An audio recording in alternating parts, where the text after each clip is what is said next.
Why does everyone obey a king? Is the king all-powerful? How can I become a king? We all have had these questions. Let us look into working of a kingdom. First rule of a king: no man rules alone. A king needs support to rule. This support comes from the ministers, administrators, and the military. Without their support, the king has no power. Let's call them the king's keys to power. But why do these keys support the king? Because they receive payment, gold, in return. Second rule of a king: control the treasure. In order to pay these sects, the king must have gold. The king earns the gold through taxes or natural resources. The king earns the gold, keeps part for himself, and rests to his keys. The keys help him earn more gold and stay in power. In countries which have plenty of natural resources, for example, gold mines, oil, farmlands, the king can force uneducated population to do labor to earn for him. However, in countries that don't have these resources, the king must invest in its human resource, people. This way he can extract more taxes from more productive and high-earning population. This is called the resource curse, where a country rich in resources has people living in worse conditions as compared to those that don't have these resources. Countries like Sudan and Venezuela, despite having vast resources, are in very poor conditions. It's easier to control resources than to control people. An educated population will eventually ask for more freedom, decreasing the king's power. Third rule of a king: keep only those who are useful. Every key costs gold. The more keys the king has, the more gold he will have to expend.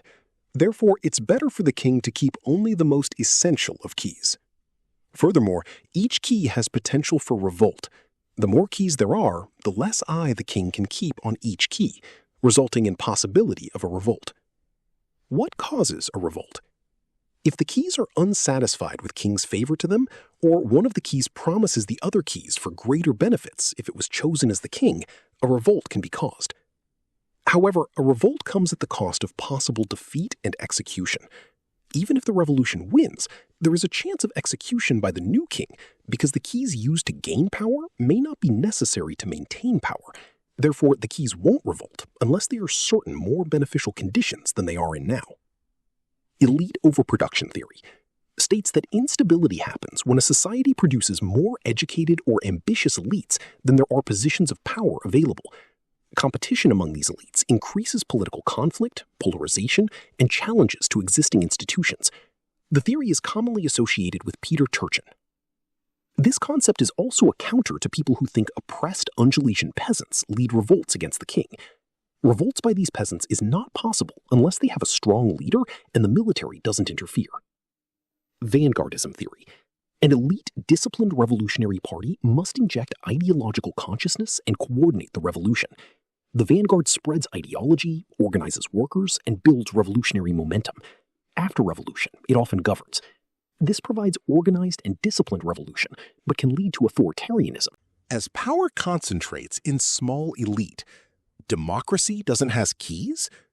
Like the king needed support of few elite keys to maintain power, the president needs support of huge number of common keys, people. The general idea is that a person works in benefit of the general population to gain their support. However, it has a twist. The basic rule that each key needs to be kept happy is still the fact, but keeping all keys happy is just not possible. Stalin's trick: take 500 from one person and give 500 to 5 person. You lose one voter and gain 5. The political parties make laws to favor its supporters. This may include tax exemptions, loopholes, or investing in areas where its supporters live. If majority of the population is laborers, the government will not invest in technology that can replace these laborers, even if it increases productivity, because making the laborers against them will make them lose their power.